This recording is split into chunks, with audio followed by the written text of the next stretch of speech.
आपने अभी तक हमारा चैनल सब्सक्राइब नहीं किया तो अभी सब्सक्राइब करें और बेल आइकॉन को क्लिक करके हमारी लेटेस्ट वीडियोस के बारे में अपडेट जानें। भक्ति संस्कृति का भारत में पुनर्जन्म हुआ। वैदिक काल में 10वीं शताब्दी में, 12वीं शताब्दी में, 15वीं और 16वीं शताब्दी में। कब हुआ? 15वीं और 16वीं शताब्दी में। भक्ति आंदोलन का आरंभ किसके द्वारा किया गया था? अलवर संतों द्वारा, सूफी संतों द्वारा, सूरदास या तुलसीदास द्वारा? तो किसके द्वारा किया गया था?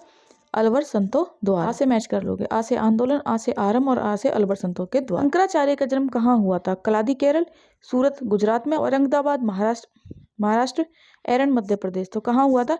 कलादी केरल में। शंकराचार्य ने किस मत का प्रतिपादन किया था? द्वैतवाद, पुष्टि मार्ग, द्वैतवाद, अद्वैतवाद। तो किसका किया था? अद्वैत। निम्नलिखित में से किसे कुछ विचारकों ने प्रच्छन्न बोध की संज्ञा दी थी? रामानुजाचार्य, शंकराचार्य, कुमारिल भट्ट या चैतन्य? तो किसको दी थी? शंकराचार्य। रामानुज ने निम्नलिखित में से किस मत का प्रतिपादन किया था? विशिष्टा द्वैत दर्शन, द्वैतवाद, अद्वैतता द्वैत दर्शन। किसने? याद कैसे रखोगे? जो राम थे ना, राम भगवान, वो अपना सारा काम कौन से गुरु से पूछ क्या करते थे? गुरु वशिष्ठ से। ठीक है, तो ऐसे भी दिमाग में याद हो जाएगा। रामानुज, विशिष्ट, विशिष्टाद्वैत दर्शन। रामानुज के अनुयायियों को क्या कहा जाता था? अनुयायी क्या होते हैं? फॉलोवर्स। फॉलोवर्स जो आपको फॉलो करते हैं, ठीक है, जो आपके पीछे पीछे चलते रहते हैं, आपकी बात मानते हैं। तो शैव, वैष्णव, अद्वैतवादी या अवधूत। तो देखिए, राम किसके अवतार थे? विष्णु के। ठीक है, तो जो उनके फॉलोवर्स थे वो राम को भी। माधवाचार्य द्वारा दिया गया कौन सा मत सर्वाधिक लोकप्रिय था? सबसे अधिक लोकप्रिय कौन सा मत था? द्वैतवाद, नियतिवाद, भौतिकवाद या पुष्टिवाद? तो द्वैतवाद। देव जो होते हैं वो सभी को प्रिय होते हैं, इस तरह से याद रख लेना, देव द्वैतवाद। पुष्टि मार्ग के संस्थापक महाप्रभु वल्लाचार्य की जन्मस्थली कहाँ थी? सिवरी नारायण, विलासपुर, रतनपुर, चंपारण्य। तो कहाँ थी? चंपारण। शुद्ध अद्वैतवाद का प्रतिपादन किया था माधवाचार्य ने, वल्लभाचार्य ने, श्रीकांताचार्य ने, रामानुजाचार्य ने? तो किसने किया था? वल्लभाचार्य ने। सनक संप्रदाय की स्थापना निम्नलिखित में से किसने की थी? रामानुज, वल्लभाचार्य या माधवाचार्य या निम्बिकाचार्य? तो किसने की थी? निम्बिकाचार्य ने की थी, निम्बिका ने। मध्यकालीन भारत के प्रसिद्ध संत रामानंद का जन्म कहाँ हुआ था? लखनऊ में, प्रयाग में, वाराणसी में, कानपुर में। तो कहाँ हुआ था? प्रयाग में। कैसे याद रखोगे? राम सबके प्यारे थे, प्रयाग। निर्गुण भक्ति के संत रामानंद ने अपने संदेश प्रचार के लिए सबसे पहले किस भाषा का प्रयोग किया? हिंदी, संस्कृत, उर्दू, मैथिली? तो क्या थी? हिंदी। कोई व्यक्ति किसी व्यक्ति से उसका धर्म, संप्रदाय या जाति ना पूछे, यह कथन किसका? कबीर, रामानंद का या रामानुज का या चैतन्य का? यह कथन रामानंद का। तो बता सकती हूँ, आप इस चीज को राम भगवान से जोड़ दें। ठीक है, अब ऑप्शन में कहोगे राम से, तो रामानंद भी है, रामानुज भी है। तो ऐसे याद रखना कि राम जब झूठे बेर खाते हैं ना, तो उसका भी, झूठे पेड़ों का भी वो आनंद लेते, रामानंद। तो ऐसे आपके दिमाग में याद हो जाएगी, ट्रिक है। कबीर शिष्य थे चैतन्य के, रामानंद के, रामानुज के या तुकाराम के? तो किसके थे? रामानंद के। बीजक के रचयिता कौन थे? सूरदास, कबीर, रविदास या पिपाजी? तो कौन थे? बीजक का पे खत्म हो रहा, का से कबीर। ठीक है, बीजक किस पे खत्म हो रहा? का से, और कैसे? कबीर। याद रखने। कबीर एवं धर्मदास के मध्य संवादों के संकलन का शीर्षक है शबद, अमरमूल, साकी या रमेनी? पहले तो ये समझो कि मध्य के जो संवाद हुए, संवाद मतलब जो बातचीत हुई कि धर्मदास और कबीर दोनों की बातों में क्या ज्ञान ही मिलेगा, संकलन उनका कलेक्शन। ठीक है, जो उनके आपस में बातें हुई, उस ज्ञान की, नॉलेज का जो कलेक्शन है, उसको क्या कहा गया? उसके शीर्षक यानी टाइटल, उसको क्या टाइटल का नाम दिया गया? तो देखो, दोनों की बातें अमर है। ठीक है, अमर है या अमृतवाणी है। ठीक है, आज भी हम लोग उनके प्रवचनों को सुनते हैं, तो अमर, अमरमूल। यह कथन किसका है? ईश्वर मनुष्य के गुणों को देखता है, उसकी जाति को नहीं। दूसरे संसार में कोई जाति नहीं है। कबीर का, गुरु नानक का, चैतन्य का या राम का? तो देखिए, जब बात आ रही है सिर्फ जाति को नहीं देख, और दूसरा कोई संसार में जाति ही नहीं है, ये बात किसने कही थी? कबीर। जब बात आएगी गुणों की, ठीक है, तो गुणों से याद रखोगे, इस पर किसको देखता है? गुणों को। और ऐसी बातें कौन करते थे? कबीर करते थे। संत कबीर से संबंधित छंदों का संग्रह निम्नलिखित में से किस किस परंपराओं में से किया गया? जो संत कबीर थे, उन्होंने जो छंद लिखे थे उनका, ठीक है, जो भी, तो किन किन परंपराओं से किया गया? बीजक वाराणसी वाला, ठीक है, कबीर ग्रंथावली राजस्थान वाला, ठीक है, आदि ग्रंथ साहिब, ठीक है। तो ऐसा ऑप्शन देखना जहां में तीनों ही ठीक है, तो वो ऑप्शन कौन सा है? बी। बी आपका राइट आंसर हो जाएगा। संत दादू ने निम्नलिखित में से किस संप्रदाय की स्थापना की थी? परम ब्रह्म संप्रदाय, सनक संप्रदाय, वरकरी संप्रदाय या धरकरी? परम ब्रह्म। किसने? याद कैसे रखोगे? दादू। दादू कौन होता है? पिता का पिता, उसी को दादू कहते हो। ठीक है, पिता पिता याद आ रहा है, पी से परम, परम ब्रह्म संप्रदाय। याद रखने की। मध्यकालीन भारत का वह कौन सा संत कवि था जिसने षड् दर्शन के मूल्यों को अस्वीकार किया और निपक मार्ग का अनुमोदन किया था? कबीर, मलूकदास या दादू दयाल या रैदास? तो कौन था वो? दादू दयाल। दादू दयाल। नेक्स्ट देखिए, निम्नलिखित में से कौन सा स्थान गुरु नानक का जन्म स्थल था? काफी इंपॉर्टेंट क्वेश्चन है, कई बार पूछा जाता है। अब देखिए, अमृतसर, नाभा, ननकाना या नांदेड़? तो राइट आंसर देखिए क्या है, गुरु नानक। गुरु नानक नाम से ही निकल रहा है, ना से ननकाना। ठीक है, ठीक है, इसे याद हो जाएगा। जिसके शासनकाल में गुरु नानक देव ने सिख धर्म की स्थापना की, वह कौन था? फिरोज शाह तुगलक, सिकंदर लोदी, हुमायूं या अकबर? तो वो कौन था? सिकंदर लोदी। सिख धर्म की स्थापना की तो किसके टाइम पीरियड में की?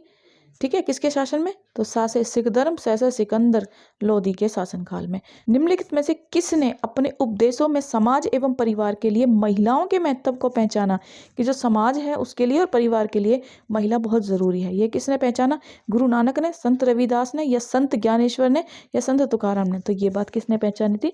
गुरु नानक। राग गोविंद के रचनाकार हैं मीराबाई, नरहरि, सूरदास या रसखान? तो राग गोविंद के कौन है? मीरा बाई। क्वेश्चन है, काफी इंपॉर्टेंट क्वेश्चन है, मीराबाई समकालीन थी। समकालीन मतलब टाइम पीरियड, किसके टाइम पीरियड में वो थी?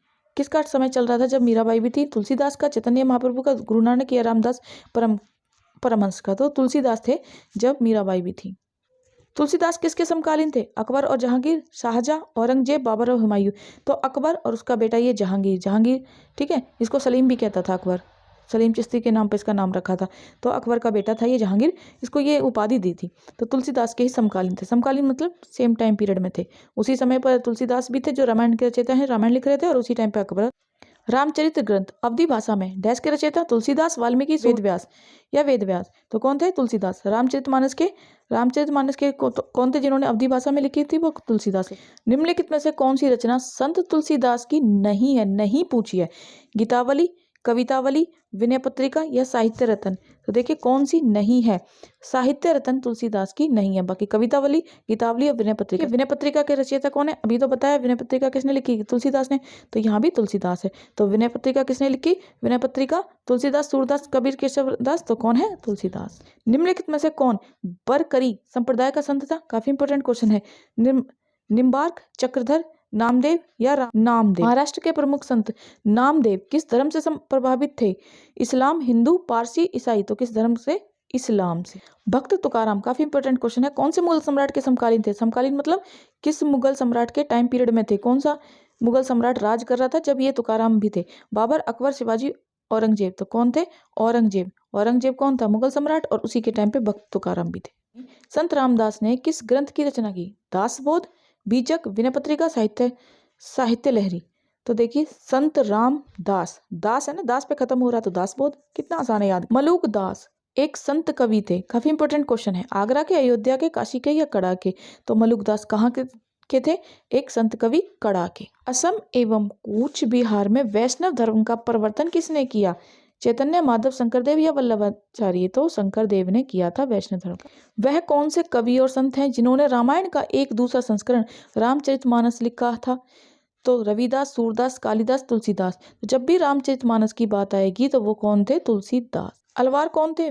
वे जो विष्णु भक्ति में डूबे रहते थे, शिव के भक्त। वे जो ईश्वर में निराकार रूप की उपासना करते थे, शिव के भक्त। तो अलवार कौन थे? विष्णु भक्त। देखिए दो ही तो थे उस टाइम पे, एक अलवार था, एक नैनवार था। ठीक है, नैनवार। तो जो अलवार थे वो विष्णु भक्त, और जो नैनवार थे वो शिव को मानते थे। ठीक है, और याद कैसे रखोगे? शिव के 3 नैन हैं, तो शिव को नैन से जोड़ देना, बचा अलवार, तो वो विष्णु से रिलेट है। या अलवार में वे भी आ रहा है, अलवार में वे आ रहा है, वो विष्णु से रिलेट है, नैनवार शिव से। संत भाषा क्या है? निर्गुण रहस्यवादियों की भाषा, उलटबांसी रहस्यवादियों की भाषा, निराकार रहस्यवादियों की भाषा, सगुण रहस्यवादियों की भाषा? तो संत भाषा क्या है? उलटबांसी रहस्यवादियों की भाषा। भक्ति आंदोलन का सामाजिक परिणाम क्या था? परिणाम मतलब उसका रिजल्ट। जो भक्ति आंदोलन चल रहा था उसका क्या रिजल्ट था? गुरु के महत्व में वृद्धि, स्त्रियों के सम्मान में वृद्धि, सिख धर्म का उदय, या क्षेत्रीय भाषाओं की समृद्धि। क्षेत्रीय मतलब उस टाइम के जो रीजन थे, आसपास के जो इलाके थे, ठीक है, रीजन, उनमें लैंग्वेज की समृद्धि, भाषा का एक तरह से प्रचार करना, यही भक्ति आंदोलन का सामाजिक रिजल्ट रहा। निम्नलिखित में से किस भक्ति संत ने वेदांत सूत्र का संस्कृत में टीका लिखी? रामानंद, तुलसीदास, लल्लेश्वरी या वल्लभाचार्य? तो कौन थे? लल्लेश्वरी। निम्नलिखित में से कौन महानुभाव संप्रदाय का संस्थापक था? फाउंडर कौन था? ठीक है, महानुभाव संप्रदाय का एकनाथ, चक्रधर, ज्ञानेश्वर, तुकाराम? तो कौन था? चक्रधर।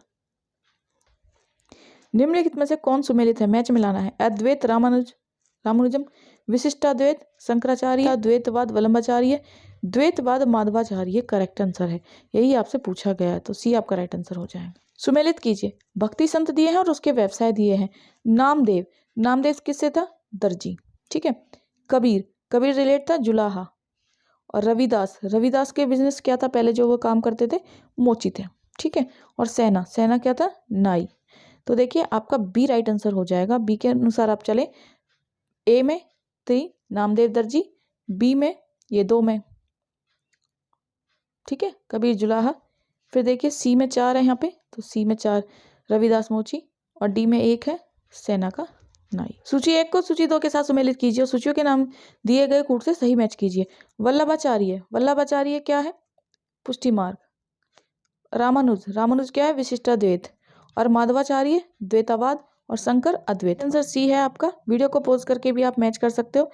ए आपका 2 के साथ मैच कर रहा है। ठीक है। बी आपका 3 के साथ मैच कर रहा है, और सी आपका 1 के साथ, और डी आपका 4 के साथ। निम्नलिखित युग में से कौन सा एक सही सुमेलित है? शंकर अद्भुत, गलत। रामानंद केलवाद्वैत, गलत। रामानुज विशिष्टाद्वैत, यही आपका एक सही है। चैतन्य अद्वैत, ये गलत है। मैंने समझाया भी था कि राम विशिष्ट के साथ गए, ऐसे याद। सूफी आंदोलन मूलतः कहाँ से प्रारंभ हुआ? दिल्ली से, लाहौर से, काबुल से, या फारस या पर्शिया से? तो कहाँ से स्टार्ट हुआ? पर्शिया। सूफी आंदोलन कहाँ से स्टार्ट हुआ? फारस से। सूफी फे खत्म हो रहा है, वैसे फारस। सूफी परंपरा में पीर से क्या आशय है? सर्वोच्च ईश्वर, सूफियों का गुरु, सभी सूफी संतों में सर्वश्रेष्ठ, सूफियों की आस्थाओं के लिए लड़ने वाला परंपरावादी शिक्षक। तो देखिए सूफी परंपरा में पीर का क्या अभिप्राय है? सूफियों का गुरु, सूफियों के गुरु को पीर कहा जाता है। सूफी आदेशों को किस नाम से जाना जाता है? चिश्ती, औलिया, सिलसिला, सुहरावर्दी। तो देखिए सूफी आदेशों को सासे सूफी, सासे सिलसिला के नाम से जाना जाता है। भारत में चिश्तिया सूफी मत को स्थापित किया था शेख अहमद सरहिंदी ने, ख्वाजा मुइनुद्दीन ने, ख्वाजा बदरुद्दीन ने, या शेख बहाउद्दीन जकारियों ने। तो देखिए भारत में चिश्तिया सूफी मत को, काफी इंपॉर्टेंट क्वेश्चन है, ख्वाजा मुइनुद्दीन ने। ख्वाजा मुइनुद्दीन चिश्ती किसके शिक्षक थे? ख्वाजा अब्दाल चिश्ती के, शाह वली अल्लाह के, मीर दर्द के, या फिर ख्वाजा उस्मान हरूनी। तो उस्मान हरूनी के शिक्षक। सूफी संत कौन था जो यह मानता था कि भक्ति संगीत ईश्वर के निकट पहुंचने का मार्ग है? मुइनुद्दीन चिश्ती, बाबा फरीद, सैयद मोहम्मद, या शाह आलम बुखारी। तो चिश्ती साहब ये मानते थे, यही वो सूफी संत थे जो ये मानते थे संगीत ईश्वर के निकट पहुंचने का मार्ग है। शेख फरीद का सर्वाधिक प्रख्यात, प्रख्यात क्या होता है? बहुत ज्यादा प्रसिद्ध होना। ठीक है, प्रसिद्ध या फिर फेमस। तो फेमस इससे जिसने दिल्ली के 7 सुल्तानों का शासन देखा वह कौन था?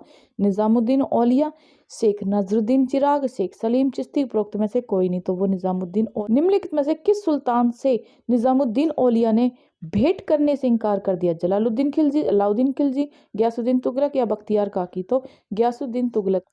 शेख निजामुद्दीन की दरगाह स्थित है, काफी इंपॉर्टेंट क्वेश्चन है। आगरा में, अजमेर में, दिल्ली में, फतेहपुर सीकरी में। तो दिल्ली में है, काफी इंपॉर्टेंट है।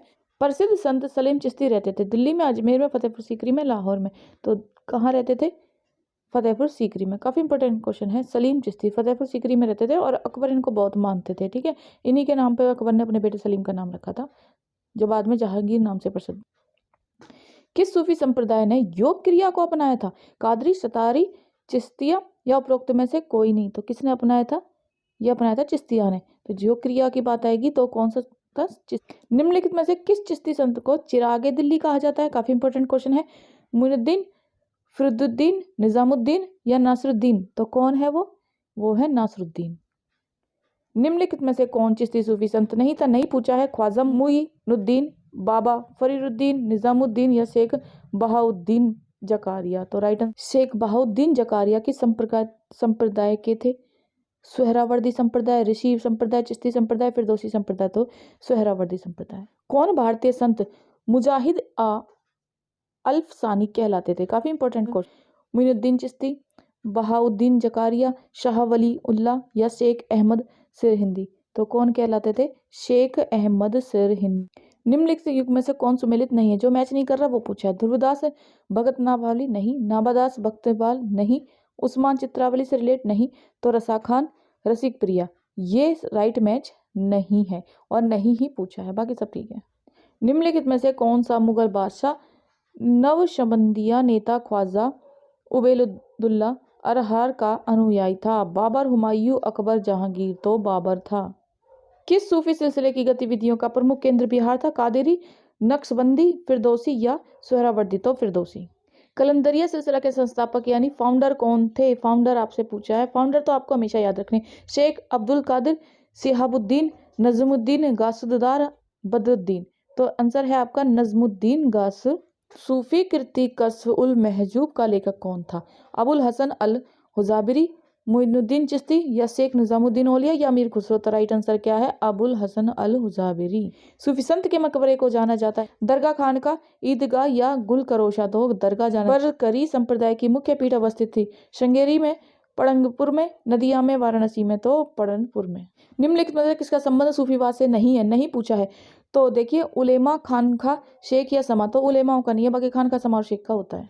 युग में से गलत युग को पहचानिए। चिश्ती दिल्ली दोआब बिल्कुल ठीक है, सुहरावर्दी सिंध बिल्कुल ठीक है, फिरदौसी बिहार बिल्कुल ठीक है, औलिया मध्य प्रदेश ये ही पूछा है गलत, और यह सी आपका राइट आंसर हो जाएगा।